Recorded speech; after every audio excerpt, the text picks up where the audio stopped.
जहां तक महिलाओं का प्रतिनिधित्व है, अभी पंचायतों में, हमारी स्थानीय निकाय अर्बन लोकल बॉडीज में 50% का प्रतिनिधित्व पक्का कर दिया कि महिलाएं 50% जरूर चुनाव लड़ेंगी, और जब लड़ेंगी तो जीत करके महिलाएं आएंगी। वो एक आए दूसरी आए, महिला की जगह महिला नहीं आना है। ये किसी भी प्रदेश में नहीं है कि 50% को सुनिश्चित कर दिया कि महिलाएं आएंगी आएंगी।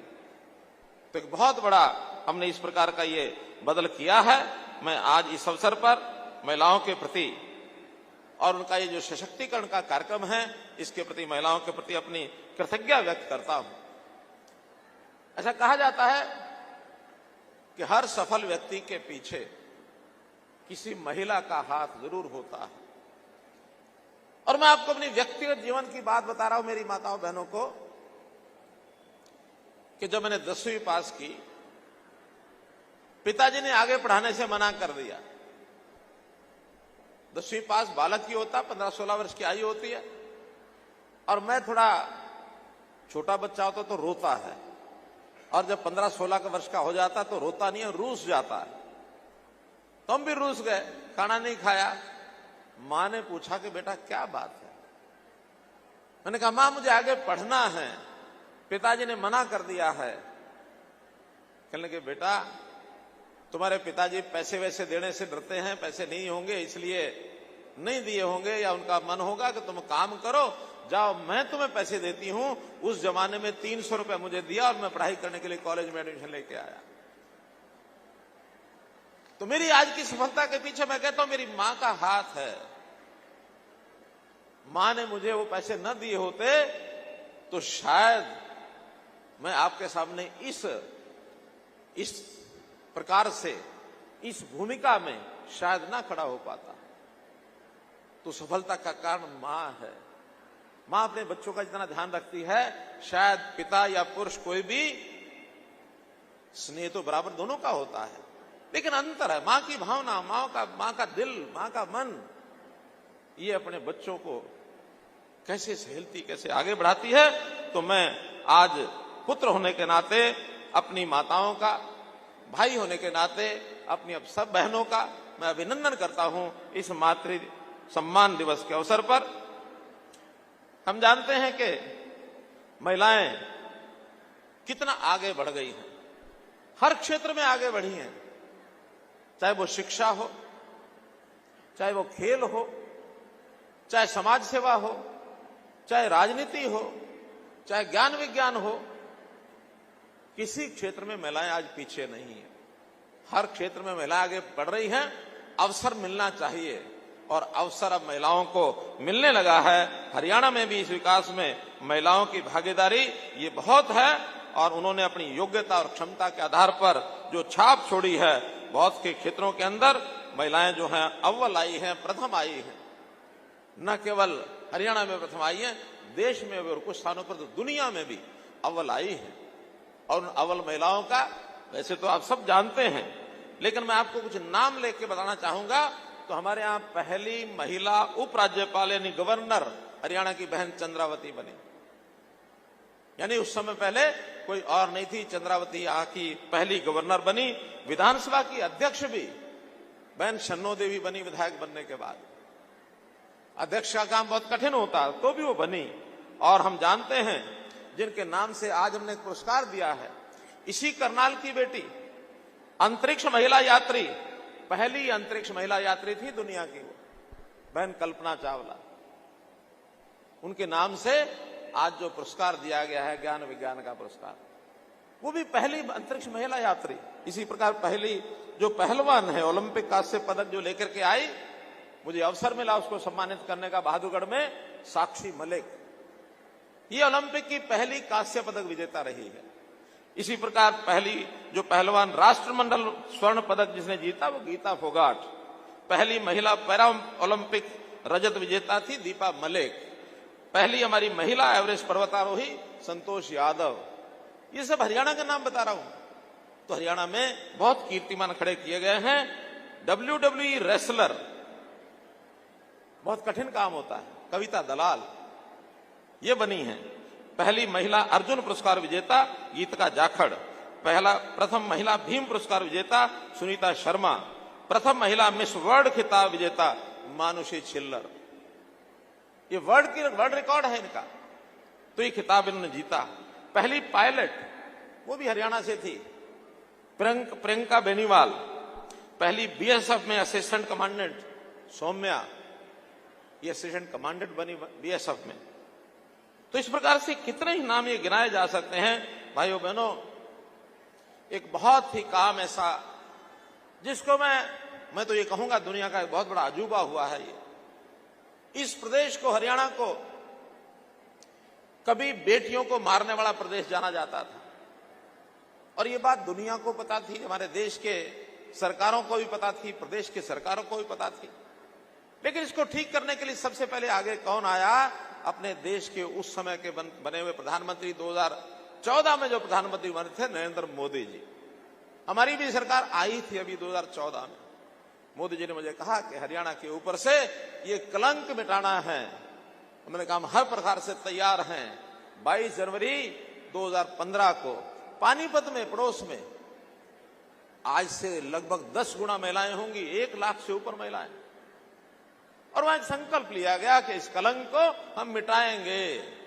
सरकार ने तो जो काम करना था किया, लेकिन सामाजिक संस्थाओं ने, हमारी खाप पंचायतों ने, हमारे एनजीओ ने, हमारे शिक्षा विभाग ने, चाहे वो प्राइवेट है चाहे सरकारी है, महिला बाल विकास विभाग तो डट करके लगा ही लगा, हेल्थ डिपार्टमेंट तो डट के लगा ही लगा, पुलिस ने भी जो इस प्रकार की कन्या भ्रूण हत्या के दोष होते थे उनके खिलाफ कार्रवाई की। और मुझे खुशी है आपको बताते हुए कि 2014 में जब ये अभियान चलाया था, ये महिला का जो जेंडर रेशो, यानी एक प्रकार से जो जेंडर रेशो, जन्म दर का जो अनुपात, लिंगानुपात, ये था 871। 1000 लड़के थे तो 871 ही लड़कियां थी। आज आपको बताते हुए मुझे खुशी हो रही है कि अब ये 2023 में ये बढ़कर के 923 हो गया। मित्रों, 923 बहनों भाइयों, 923, यानी 1000 के पीछे 29 और 23, 52 बच्चियों को बचाया गया है। 1000 पुरुष, 1000 महिलाएं, जिसमें से 52 बच्चियां बढ़ के अब इतने महीनों से, इतने सालों से ये जो काम है, लगभग 30,000 से ऊपर बच्चियां जिनको गर्भ में मारने से बचा लिया। ये काम आपकी हरियाणा सरकार ने किया है, आपके सहयोग से किया है। आज वो बेटियां बहुत तो पढ़ाई लिखाई के अंदर भी आगे बढ़ गई होंगी। तो इस अभियान को हमने चलाया, बहुत बड़ा काम किया है। हमारा महिलाओं को रोजगार देने के लिए ग्राम विकास मंत्रालय, उन्होंने अभियान छेड़ा है। हरियाणा ग्रामीण आजीविका मिशन, HSRL, RLM, तो इस प्रकार से इसका एक बहुत बड़ा काम हरियाणा में हो रहा है। आज बहुत सी बहनें यहां आई और उन सब विषयों में पुरस्कार लेके गई। हमारे आंगनवाड़ी की बहनें पुरस्कार लेके गई। हमारी महिलाएं जो कुछ ना कुछ विशेष काम किया, चाहे शौर्य में किया, चाहे सेवा में किया, उन्होंने पुरस्कार लिए हैं। आज 154 पुरस्कार दिए गए हैं, जिनमें लगभग भागीदार 500 महिलाएं जरूर रही होंगी, बल्कि इससे ज्यादा रही होंगी। तो इतना सारा अग्रणी होकर के काम कर रहे हैं। हमारा जो ग्रामीण आजीविका मिशन है, इस मिशन के अंतर्गत सेल्फ हेल्प ग्रुप की संख्या इस समय 56,434 सेल्फ हेल्प ग्रुप की संख्या है। और इस सेल्फ हेल्प ग्रुप में 56,000 तो ग्रुप हैं। अगर 10 की भी एवरेज हम लगाएं तो 5 लाख से ऊपर बहनें इनमें काम करती हैं। और हर बहन 15,000, 20,000, 25,000, 10,000 कुछ ना कुछ आजीविका कमाती है। अपने घर परिवार का खर्च चलाने के लिए बहुत बड़ा योगदान उनको हुआ है। इसमें लगातार विभाग काम कर रहा है और बहुत सी महिलाएं उद्यमी होकर के आगे निकली हैं, खेती के काम में आगे निकल गई हैं। हायरिंग सेंटर्स जो इस प्रकार के चलाते हैं वो चलाने लग गई हैं। बहुत से ऐसे वीटा बिक्री केंद्र, सेल्फ हेल्प ग्रुप की कैंटीन, बैंक सुविधा प्रदाता, तो इस प्रकार से इन लोगों को जोड़ा गया है। मैं एक निवेदन ऐसे सब सेल्फ हेल्प ग्रुप के लोगों को करना चाहता हूं। आज हमने भी सरकार के नाते एक विशेष योजना बनाई है। परिवार पहचान पत्र के माध्यम से परिवारों को छांटा है कि जिन परिवारों में 1 लाख रुपया साल से कम आय है, ऐसे परिवार के किसी एक सदस्य को आजीविका के माध्यम से उसकी इनकम कैसे बढ़ाई जाए, आय कैसे बढ़ाई जाए। 7.5 लाख परिवार हैं भाइयों बहनों ये। तो इस 7.5 लाख परिवारों में हमने इस वर्ष 1 लाख का टारगेट रखा था। 80,000 के लगभग एप्लीकेशन हमारे डिपार्टमेंट ने इसको चयन कर लिया है। अगले साल का 2 लाख का टारगेट रखा है, 2 लाख का। अब इसमें मैं जो अपील करना चाहता हूं, हो सकता है कोई परिवार ऐसा हो जहां कमाने की क्षमता रखने वाला या कोई इस प्रकार का जवान नहीं है जो घर के लिए कुछ कमा सके, और हो सकता है केवल महिला ही ऐसी हो जिसके ऊपर परिवार निर्भर है, और वो महिला भी हो सकता है उतनी सक्षम अभी तक नहीं होगी कि वो अपना काम अपने पैरों पर खड़ी होकर कर सके। तो मैं सेल्फ हेल्प ग्रुप कहता हूं, अपने आसपास के ऐसे परिवार जिनकी आय 1 लाख रुपया साल से कम है, सूचियां हम उपलब्ध करा देंगे, और उसके बाद किसी एक महिला को एक ग्रुप में जोड़ लें। काम चाहे वो कम भी करे तब भी एक महिला को जोड़ लेंगे, तो आपकी अगर 10,000 15,000 की आमदन है, उसकी भी 10-15,000 रुपया आमदन हो जाएगी। और इस तरीके से 50,000 सेल्फ हेल्प ग्रुप 50,000 परिवारों को और आगे बढ़ा सकते हैं। मानो हमारा टारगेट 2 लाख का है, इस 50,000 परिवारों को कम से कम सेल्फ हेल्प ग्रुप अडॉप्ट कर लें, उनके परिवारों की आय बढ़ा दें, क्योंकि हम चाहते हैं गरीब ना रहे, उसको कैसे हम उसकी आय बढ़ाएं, ताकि उसकी आदत मुफ्त लेने की बजाय अपने पैरों पर खड़ा होकर कमाई करके स्वाभिमान से माथा ऊंचा करके सीना चौड़ा करके वो भी जाके जीने का, उसका बच्चों को पालने का, बच्चों को पढ़ाने का, घर में छोटी मोटी जरूरतें पूरा करने का अवसर उसको मिले। अपनी कमाई से जब कोई आदमी काम करता है, उसकी खुशी, उसका आनंद कुछ और ही होता है। तो भाइयों बहनों, मेरा ये आपसे अपील है कि ऐसे इन सेल्फ हेल्प ग्रुप में हम लोग उनकी सहायता करें। सेल्फ हेल्प ग्रुप में सरकार भी सहायता करती है, करवाती है, बैंक भी करते हैं। अभी तक 796 करोड़ रुपया वित्तीय सहायता सेल्फ हेल्प ग्रुप को की जा चुकी है, बहुत बड़ी राशि है। इसी प्रकार बहुत सी सुविधाएं दी गई हैं, चाहे 5 लाख रुपए तक का ऋण है उस पर स्टाम्प शुल्क की छूट दी है, PRI का मैंने बता ही दिया। राशन डिपो 33% राशन डिपो अब आगे महिलाओं के लिए रिजर्व होंगे, महिलाओं को मिलेंगे राशन डिपो। अभी तक कोई भी आता था ले जाता था, ऐसा नहीं कि पहले महिलाएं नहीं हैं, लेकिन अब 33% तो सुनिश्चित करेंगे कि उतने राशन डिपो महिलाएं जरूर चलाएं। बहुत सी योजनाएं, विवाह की शगुन योजनाएं चलाई हैं, वो SC के लिए अलग हैं, BC के लिए अलग हैं, BPL परिवारों के लिए अलग हैं, जो हमारे विमुक्त और टपरीवास के लिए अलग हैं, विधवा बहनों की शादी के लिए अलग है, खिलाड़ियों के लिए अलग है, सामूहिक विवाह इसके लिए भी योजना है कि अगर 10 या 10 से ज्यादा विवाह कोई संस्था करती है इकट्ठे, तो उनको भी प्रति शादी 51,000 रुपए का शगुन ये सरकार की ओर से दिया जाता है, ताकि परिवार में कोई गरीब परिवार है, उसकी बेटी की शादी पैसे के कारण से न रुक जाए। कहीं 31,000, कहीं 51,000, कहीं 71,000, ऐसी बहुत योजनाएं हमने बनाई हैं। इसी प्रकार कोरोना में जो निराश्रित हुई बेटियां, उनको भी शादी के समय 51,000 रुपए का शगुन ये उनको भी दिया जाता है। योजनाएं बहुत हमने बनाई हैं। मेरा तो आपसे निवेदन इतना ही है कि इन योजनाओं की जानकारी सब गरीब परिवारों को, उनकी महिलाओं को मिलनी चाहिए। जानकारी नहीं मिलती है तो उसका लाभ नहीं उठा पाती हैं। आप क्योंकि पूरे हरियाणा में फैले हुए हैं, 50,000 अगर सेल्फ हेल्प ग्रुप हैं, और मान लो हमारे जैसे अब 22 जिले हैं, ऑन एवरेज भी 2,500 एक जिले में बैठती हैं। तो ऐसे सेल्फ हेल्प ग्रुप अपने अपने गांव में, शहरों में, सब जगह फैल करके ऐसे गरीबों को ढूंढो। आप न ढूंढ सकें, हमारे पास ये डाटा है, हम परिवार पहचान पत्र के हिसाब से आपको आपके एरिया की सब उन गरीब परिवारों की सूची उपलब्ध करा सकते हैं, ताकि उनकी सहायता के लिए आप आगे आएं। बहुत ऐसे महिलाओं के प्रति जो अपराध होते हैं महिलाओं के विरुद्ध, उन अपराधों को रोकने के लिए भी हमने जो काम किए हैं आपको सबको पता है। फास्ट ट्रैक कोर्ट्स ये महिलाओं के लिए बनाए गए हैं। हमने दुर्गा शक्ति ऐप, दुर्गा शक्ति वाहिनी, दुर्गा शक्ति रैपिड एक्शन फोर्स ये सब बनाए हैं। महिला थाने खोले हैं जो कभी 2014 में 2 थाने होते थे, अब प्रदेश में 29 थाने हैं महिला थाने। महिला एसएचओ होती है, महिलाएं वहां, जिसका कोई सुनवाई करनी है महिला करती है, इन्वेस्टिगेशन भी महिला करती है, ताकि महिला किसी जनरल थाने में अपनी बात नहीं कह सकती तो महिला थाने में जाकर के खुल के कहिए, कभी ना डरिए, आप वहां जाइए, खुल के कहिए, मत डरिए। महिलाओं की सुरक्षा, और अब तो उन्हें महिलाओं की पुलिस में संख्या जो कभी 6% थी 2014 में, अब वो 10% हो गई है, और आने वाले समय में उसको 15% महिलाओं की संख्या ये पुलिस में करेंगे। बहुत बड़ा लाभ होगा। इसका लाभ महिलाओं को तो होगा, लेकिन अपराध करने में अगर कहीं मनचला युवक फंस जाए तो उसको भी डर और संकोच बैठ जाता है कि पुरुष कोई पीटता तो कोई बात नहीं, महिलाओं के हाथ के डंडे तो नहीं खाऊंगा, मैं अपराध करना ही छोड़ दूंगा। ये बहुत बड़ी ताकत महिला शक्ति के अंदर होती है।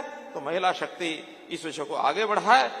हमने शिक्षा में भी महिलाओं को पीछे नहीं रहने दिया।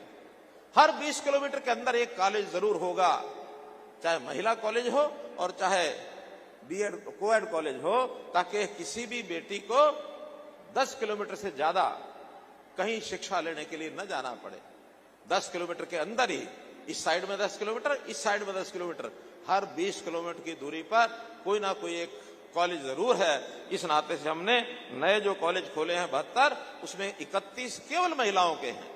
महिला शिक्षा में भी आगे बहुत बढ़ा रहे हैं, काम करा रहे हैं। मेरा कहने का मतलब यह है कि बहुत ऐसी चीजें हमने आगे बढ़ाई हैं। हम तो कुल मिलाकर के महिलाओं को, महिला हमारी मातृशक्ति है, इस नाते से जो आज समाज के अंदर चीजें कुछ बिगड़ने वाली होती हैं उनको ठीक करने के लिए हर प्रकार की सहायता सहयोग करने के लिए हम तैयार हैं, क्योंकि यही वो अपना देश है जिस देश में हम मातृशक्ति को देवता के समान मानते हैं। मातृदेवो भव, इस प्रकार की बात हमेशा हम कहते हैं। हम कहते हैं कि यत्र नारयन्ति पूज्यन्ते, यत्र नारेस्तु पूज्यन्ते रमन्ते तत्र देवता। नारी की पूजा जहां होती है और वहां देवता वास करते हैं। तो हमारा ये जो देश है नारी को मां की तरह पूजता है। नारी की रक्षा सुरक्षा करने के लिए हमेशा हम तैयार रहते हैं। इसलिए आज इस बात का हम संकल्प लें कि हम अपने देश में, अपने प्रदेश में नारी के विरुद्ध होने वाला कोई भी अपराध, उसको रोकेंगे। नारी का सम्मान ये हम बढ़ाएंगे। नारी की रक्षा सुरक्षा हर तरीके से करना हमारा दायित्व है। आज इस अवसर पर हजारों की संख्या में आप लोग आए और यहाँ आपने मेरी बात सुनी है। कुछ एक दो चीजों की जानकारियां वो मैं आपको और देना चाहता हूं। जैसे एक हमने पीछे घरोंडा में एक घोषणा की थी कि प्रदेश का पहला जो SHG training centre, self help group को ट्रेनिंग भी चाहिए ताकि काम वो कर सके, तो ऐसे एक 3.5 करोड़ रुपए की लागत से ये पहला प्रदेश का एक ट्रेनिंग सेंटर खोला है। और मैं विभाग को कहूंगा इस प्रकार के ट्रेनिंग सेंटर और भी जो है ज्यादा खुलने चाहिए। इसी प्रकार सेल्फ हेल्प ग्रुप में बहुत से प्रोडक्ट, उत्पाद ये हम बनाते हैं, निर्माण करते हैं। तो हमारी बातचीत हुई है, जो फ्लिपकार्ट लिमिटेड है कंपनी, फ्लिपकार्ट कंपनी में हमारी जो सहायता समूह बहनें हैं वो अपना जो सामान है उस डिजिटल मार्केटिंग के माध्यम से जो सारे देश में बिक सकता है वहां रजिस्टर कराइए और अपना सामान फ्लिपकार्ट लिमिटेड माध्यम से अगर हम करेंगे, हमने एक समझौता भी उनसे किया है, उस नाते से आपकी आजीविका ये बढ़ेगी। और भी जिस प्रकार के सुझाव कोई महिलाओं के लिए आएंगे, कभी भी किसी भी समय दोनों विभागों में से कोई भी विभाग ये करेगा, उसको हम आगे बढ़ाएंगे। अपने यहाँ एक जानकारी और मैं देना चाहता हूं कि जो असहाय बच्चे, असहाय महिलाएं, हमारे जो बाल गृह हैं, जो ऑर्फनेजेस हैं, उनमें भी रहते हैं। और बहुत बच्चे तो ऐसे हैं पढ़ाई लिखाई करने के बाद 12वीं पास की, उसके बाद उनको पता नहीं होता कहां जाएं, क्या करें, बहुत दयनीय स्थिति में आ जाते हैं, इधर उधर भटकते रहते हैं। हमने पिछले साल ऐसे सब बच्चों के बारे में विचार किया जिनके माता पिता का नाम पता नहीं है, जिसका कोई घर पता नहीं है, जिसका कोई जाति पता नहीं है, जिसका लेकिन पाल पोस करके महिला और उस आश्रम में बाल गृह में हमने बड़े तो कर दिए। उनके आगे क्या होगा उसके लिए एक हरिहर नाम की योजना हमने बनाई है। हरिहर योजना 18 वर्ष के बाद ऐसे बच्चे का, बच्ची का 25 साल तक पूरी देखरेख सरकार करेगी। पढ़ाई करना चाहे पढ़ाई में उसको आगे बढ़ाएंगे, नहीं पढ़ाई करना चाहे तो ग्रुप डी और सी योग्यता के हिसाब से उनको बिना किसी परीक्षा के, बिना किसी इंटरव्यू के, जैसे एक्स ग्रेशिया नौकरी दी जाती है, तुरंत उसको नौकरी देंगे। 25 साल तक की गारंटी हमारी रहेगी, 25 साल तक उसको हम पालेंगे पोसेंगे। और योजना बन चुकी है। 2 बालकों को 18 वर्ष के बाद उनको इसकी नौकरी मिल चुकी है, अभी और तलाश की जा रही है। ऐसे सब बालकों की संख्या लगभग 12 बताई जा रही है। हम अगले आने वाले समय में ऐसे सब बालक, चाहे वो सरकारी बाल गृह में पढ़ते होंगे या फिर प्राइवेट में पढ़ते होंगे, लेकिन ये जो उनके वास्तव में कोई आगे पीछे का पता ही नहीं है, ऐसे सब बालकों को और हम नौकरी देंगे। और शादी होने तक वो इस सुविधा का लाभ उठाएगा। 25 वर्ष तक उसकी शादी का प्रबंध भी हमारा डिपार्टमेंट महिला बाल विकास के जिम्मे लगा है कि उन्हें शादियां करा के परिवार बसाओ, एक मकान 2 कमरे का उनको मिल जाए, आगे अपना जीवन वो चलाएंगे। तो इन सबको अडॉप्ट करने का काम ये सरकार ने किया है। इस प्रकार के कोई भी काम दिव्यांगों का हो या कोई गरीब का हो, असहाय का हो, ये सब हम करेंगे। किसी भी नौजवान को, किसी बच्ची को, किसी नागरिक को लावारिस मत समझना। सबका जो है वारिस भगवान है, सहायक सरकार है। हम आपके साथ खड़े हैं। बहुत बहुत धन्यवाद, बहुत बहुत आभार।